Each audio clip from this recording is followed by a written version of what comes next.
Hello, welcome to FYI Weekly, your official source for the latest news and information from the City of Greensboro.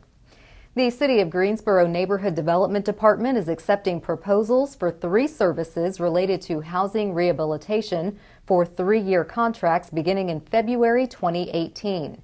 Environmental testing requires the vendor to provide annual asbestos, air quality, radon and lead inspections, risk assessments, and clearance testing for approximately 65 to 85 homes built prior to 1978. After rehab appraisals require the vendor to provide after rehab appraisal services for between 5 to 12 homes per year. Outreach, education, referral, and program evaluation requires the vendor to conduct at least 24 outreach and education events for the general public and provide quarterly program referrals and program evaluation for the city's Lead-Safe Housing program. The deadline to submit the request for proposals is 5 p.m. on Friday, January 5th, 2018. The contracts are made possible by a $2.9 million grant the city received from the U.S. Department of Housing and Urban Development to combat lead and other home hazards.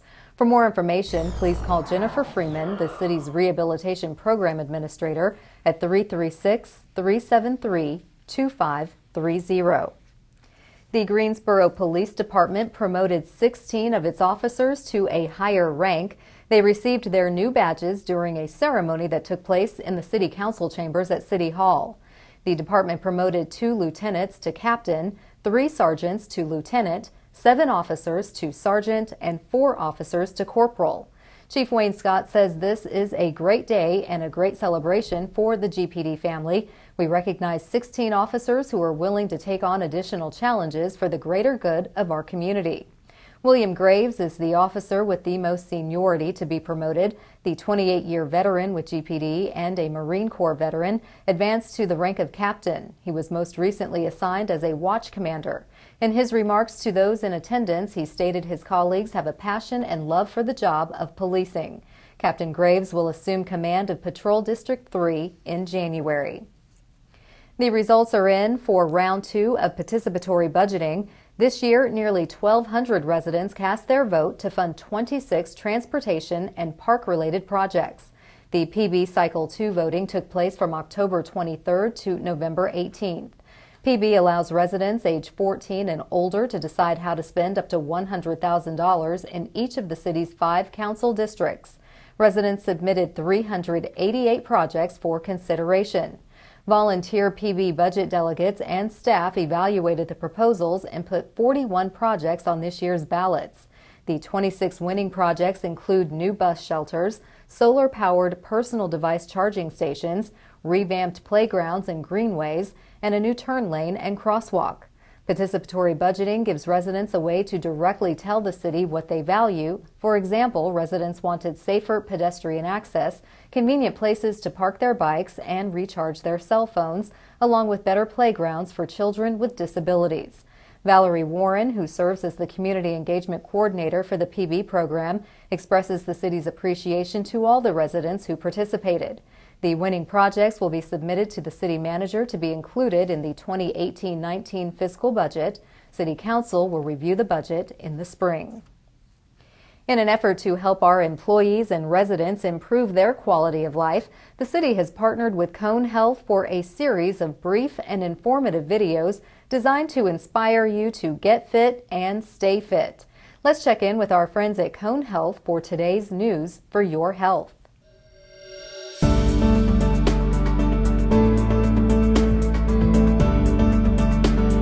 Who has time for healthy eating when you're on the run? Do you think that soda machines and candy and vending machines are your only option?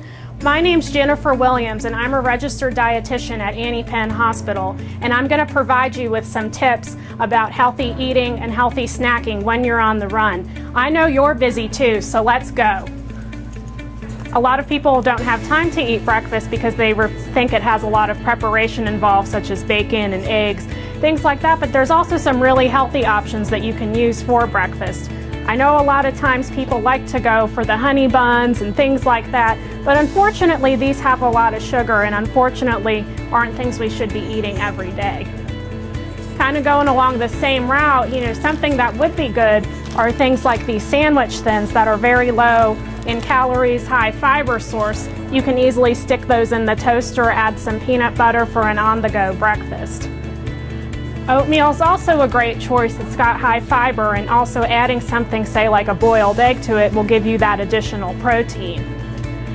Something easy like yogurt is also an option. Here we have some Greek yogurt that has a lot higher protein content than your traditional yogurt, although you can use your traditional yogurts as well. And even adding some fruit to get a fruit serving to the plain yogurt can really cut down on those sugars. Preparing healthy meals can be a challenge, but with some advanced planning, we can really be successful here. A lot of times when you're thinking about on the run, people go to their freezer section in the store and pick these prepackaged meals. So if you do want to choose things such as these, choosing meals that are 600 milligrams in sodium per serving or low is really key here. If you want a more fresh option, making a salad can be really easy with a little bit of advanced planning here. Choosing a bag salad mix such as spinach, which is actually higher in iron and nutrients than your iceberg lettuce, and choosing these pre-cut vegetables like your baby carrots and these great tomatoes, adding them to a bowl, and choosing a protein such as this tuna packed with water in a pack is a very good, easy, quick option. To get some more vegetables in your diet, choosing these steamable vegetables such as this California medley without any butter or sauces can be a great option. All we have to do is put it in the microwave, cook it, and we're on our way to a healthy meal. Everybody loves nuts, and they're typically known as a healthy snack. However, even though nuts have benefits such as heart-healthy fats, there are a lot of calories in nuts. For example, a quarter a cup of these nuts is over 170 calories. Even something like trail mix that has nuts in it often has chocolate, other types of things that can make it high in sugar, high in calories, and not very nutritious. If you do like nuts, something like these 100-calorie packed nuts that are already pre-portioned out for you can really get that right serving right at the right time for you. Vegetables can be a really great snack. Things like baby carrots or other pre-cut vegetables save that added time in having to prepare those vegetables yourself. Pair this with something like hummus, which is a chickpea spread that's very high in protein, and you have a great snack. Something like string cheese can also work. Everybody likes cheese, but of course it's high in calories and high in fat and cholesterol and sodium. But these string cheese sticks do the trick because they're already small and pre-portioned for us. Pair that with some fresh fruit or even a fruit cup with 100% fruit juice, and you have a low-calorie, low-sugar snack. So in addition to choosing healthy foods and snacks, choosing healthy beverages to accompany them are very crucial. To get through the day, a lot of times people think they need more energy and need that energy burst, so they choose things like your vitamin waters, your sports drinks, sodas to get through their day. Unfortunately, these things don't have a lot of nutrition value and have a lot of sugar. Some really good options or alternatives to your soda pops and sugary drinks can be things like your sparkling water. Of course, water is a great beverage, but it can be a little bit plain just by itself. Some recommendations I have are to add some fruit slices like lemons or limes or oranges to the water to give it a little bit extra flavor. Additionally, they have some dehydrated slices like these over here that you can add to the water as well. Of course, low-calorie drink mixes are also a good option. They can come in these convenient small packages that you can just add to the water here. Thank you for joining me. I hope I've provided some useful tips about healthy eating on the go. For more information, go to conehealth.com/healthy eating. As for me, I'm running late to a meeting, so I'm going to bring a snack in case it goes late. Road construction and sewer line repairs will cause some major roads to close temporarily. We'll have that story and more news coming up after the break. Stay with us.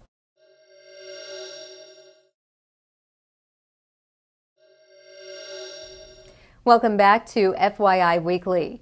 Drivers will need to slow down and be on the lookout for road crews as various lanes at the intersection of Battleground Avenue and Cone Boulevard will be closed due to milling and paving work. The job is expected to continue each day from 9 a.m. to 4 p.m. through Wednesday, December 20th, weather permitting. Also, Tate Street between Spring Garden Street and Westgate City Boulevard will be closed due to sewer line rehabilitation. The job is expected to continue each day from 9 a.m. to 4 p.m. through Friday, December 22nd, as weather permits. Motorists are urged to use alternate routes to avoid these areas or expect extended delays traveling through the work zones. For more information on either of these projects, please call Jay Guffey at 336-373-7779 or Melinda King at 336-373-2372.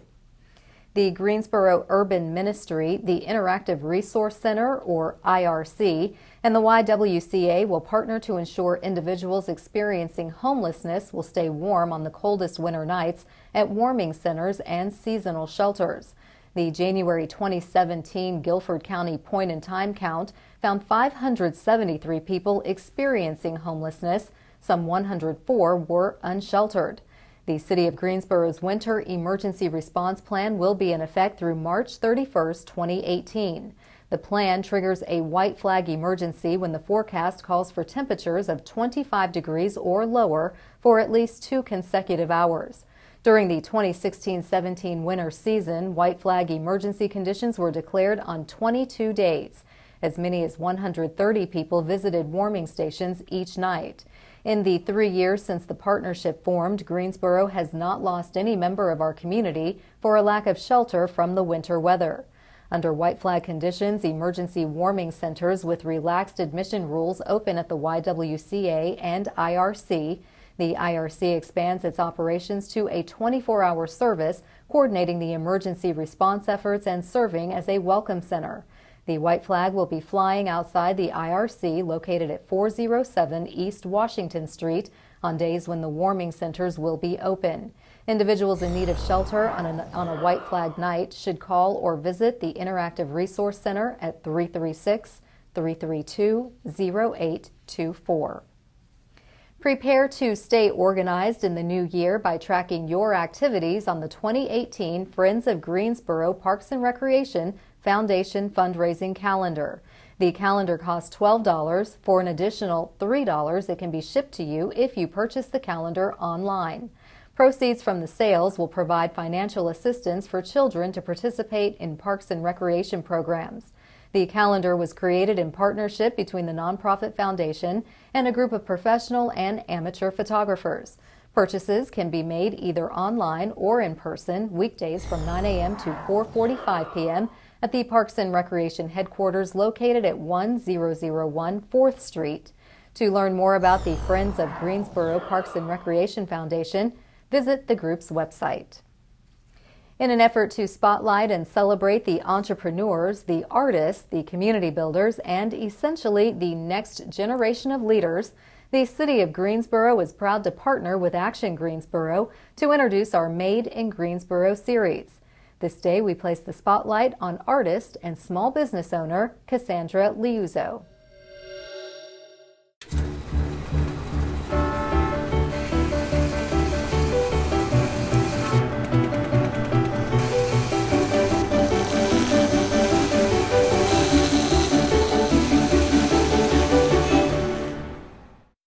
While attending Appalachian State, Cassandra Liuzzo knew there had to be a way to deal with unwanted art supplies at the end of a project.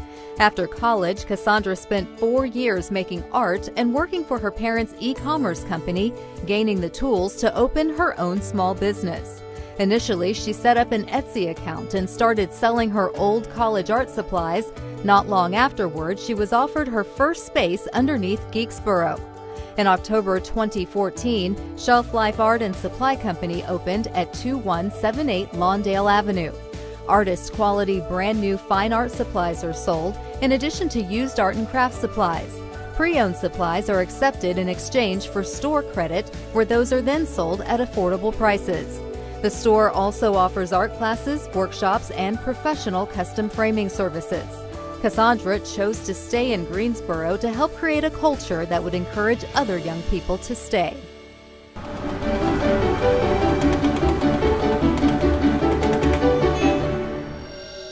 To learn more about Made in Greensboro or to see more images taken by photographers Jerry Walford and Scott Mothersbaugh, visit the Action Greensboro website at madeingso.com. Congratulations to the City of Greensboro for being among 16 employers across the Triad to receive the Triad's Healthiest Employers Award presented by the Triad Business Journal. The city ranked first place in its category of large employers, which consist of companies with 1,000 to 3,000 employees. In its 7th year of the awards program, the Triad Business Journal works with Healthiest Employer LLC to provide unbiased wellness information to employers.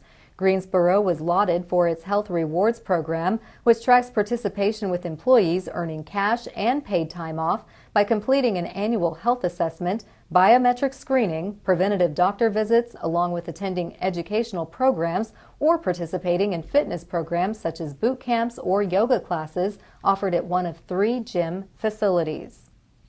The legacy of Martin Luther King Jr. is celebrated through several events across the nation, and the city of Greensboro is gearing up for its signature event. Coming up after the break, find out what the city's Human Relations Department has in store to commemorate Dr. King's birthday. Stay with us. Welcome back to FYI Weekly. The city of Greensboro has a rich history when it comes to civil rights, much of which is on display in the museum downtown. Each year, the city hosts the MLK Breakfast, showcasing thought-provoking motivational speakers and multicultural performers. Joining me now to tell us about the city's recognition of Dr. King is Dr. Love Crossling. She is the director of the city's Human Relations Department. Hello, Love. Welcome back to the show. Thank you for having me. Absolutely. Always good to see you. Absolutely. So tell me, what is the significance of hosting the MLK Breakfast as it relates to our community? The important part of the MLK Breakfast is first to celebrate the legacy of Dr. Martin Luther King, the legacy of his work and the legacy of his value system. But then the other really important component of the breakfast is the ability for all of the attendees to look around and celebrate a shared value system, which is to continue promoting equity, inclusion, diversity. The fact that there's so many people in this city who actually still feel the charge to move that needle forward. Wonderful, and it's such a very well-attended event. Absolutely. Who can we look forward to seeing on the program this January? Well, as with every year, we have an exciting lineup. This year, we will be featuring Dr. T. Anthony Spearman, who's the newly elected North Carolina NAACP president. But we'll also have talent from the Gate City Youth Slam team. They are returners. They are always a very, very popular feature on our program, as well as Justin Beloved. We'll hear from certain local officials and leaders to talk to us about how important it is to continue this legacy. There'll really be a wonderful variety of people on the program. Okay, looking forward to that. And why is it so important for all walks of our community to participate and attend the breakfast if they're able? Well, first and foremost, it mirrors the actual people featured on the program. We have a really diverse lineup, but also it's about making sure that you capture so many elements of our city's demographic, because that's how the legacy continues. You need the message to touch multiple members of the community. You also need it to be the case that you have older members of our community who have been a part of the original civil rights movement to preserve that history, but then also having younger populations there to witness this celebration and feel that sense of urgency to continue working towards social equity. Yes, and we certainly do not want the past to fall to the wayside in terms of it being history. It's a living history. Absolutely not. And who contributes to the planning, and how can others get involved? It's a huge undertaking to put this breakfast on.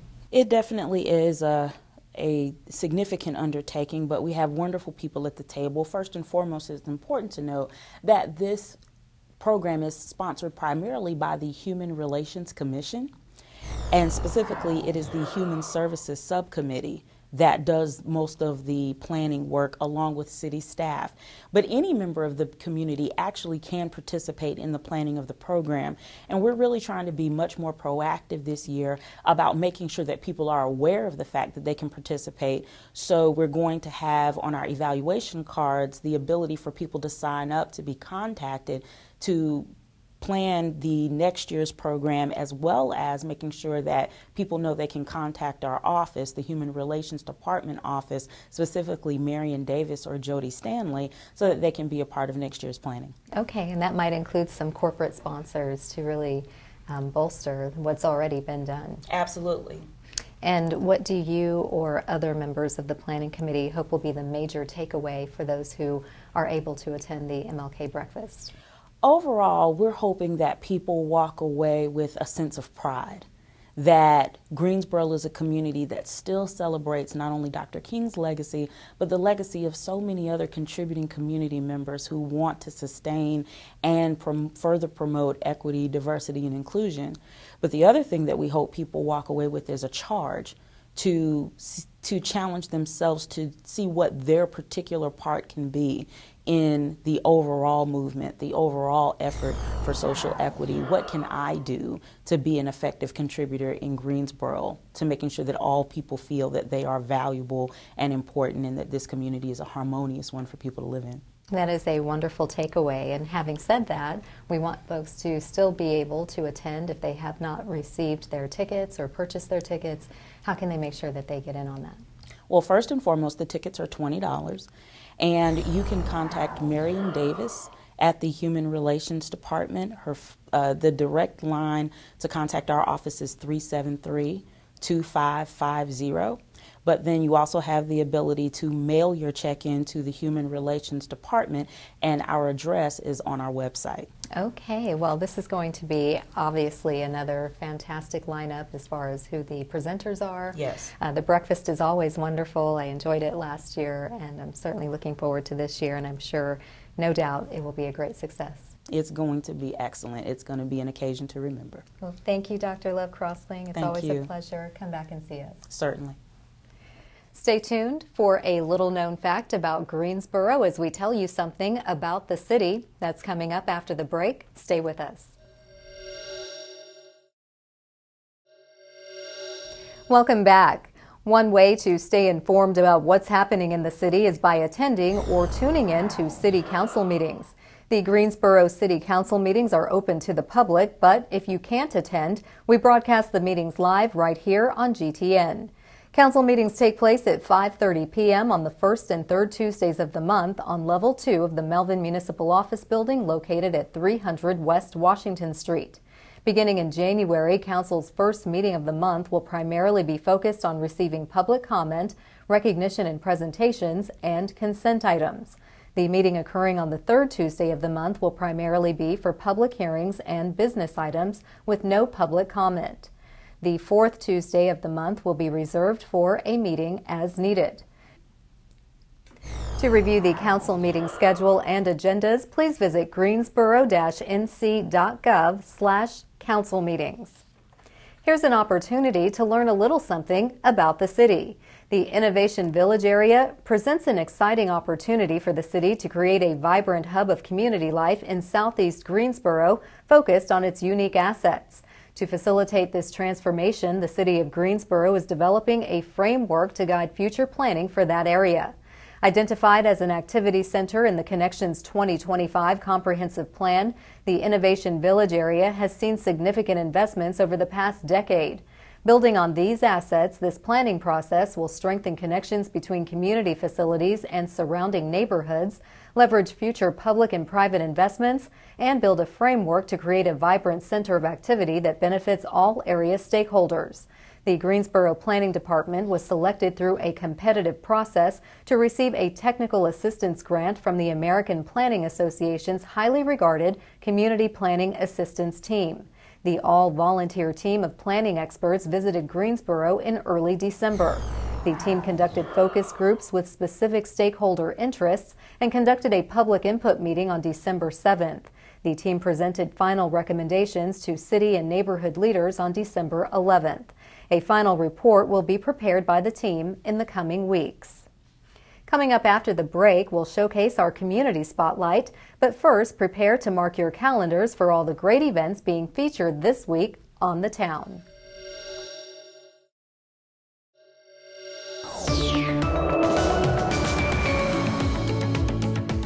Hey, this is Jody, and these timeless traditions are sure to put you in the holiday spirit.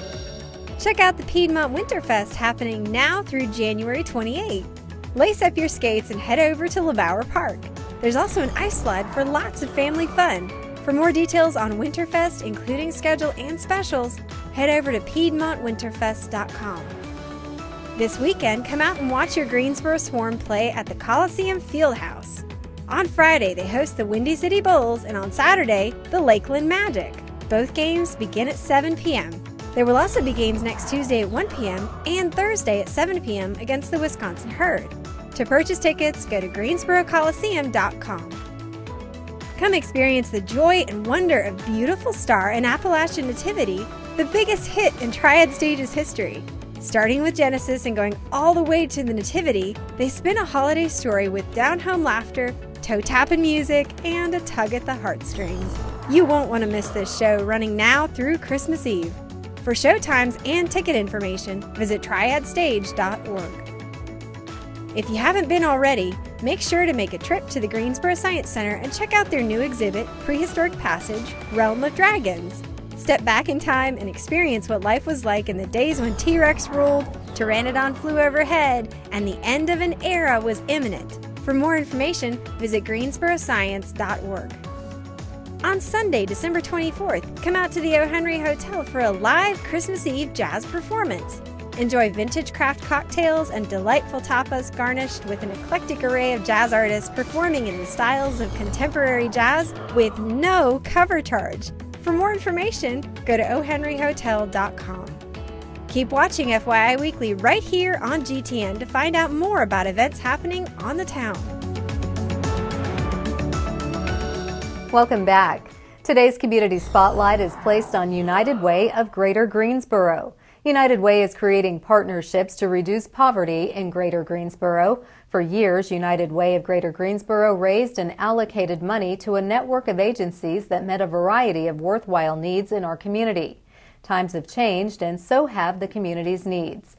With an increasing poverty rate of 20%, United Way's board of directors made a bold decision to focus the organization's work on breaking the cycle of poverty in our community. Now, United Way is leading the community in the critical mission of breaking the cycle of poverty in Greater Greensboro.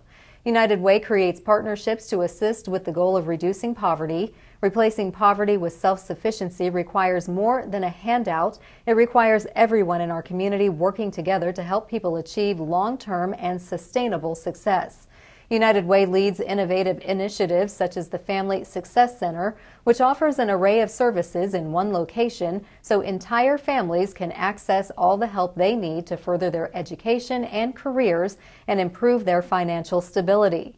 The community can do its part to help United Way either by making a financial donation, volunteering, attending events, or joining one of United Way's affinity groups. On the other side of the break is this week's Way to Go GSO shout out. Stay with us. As we draw to a close, we always want to end on a positive note with our Way to Go GSO shout out. Everyone has a tendency to complain about traffic and driving conditions, but drivers in some cities have far fewer complaints. That's the conclusion of Way's annual Driver Satisfaction Index, which uses driving data from its millions of users across the country to rank the 61 best and worst metropolitan areas. Using a combination of metrics including safety, traffic, and road quality, Waze declares the happiest driving city to be none other than Greensboro, North Carolina. It turns out the least happy is Honolulu. Way to go, GSO. That concludes this edition of FYI Weekly, but you can easily stay connected to the latest city news by linking to us on Facebook, Twitter, YouTube, and Instagram. For all of us here at the City of Greensboro, we wish you happy holidays, a Merry Christmas, and best wishes for 2018. Thanks for watching, and we'll see you in the new year.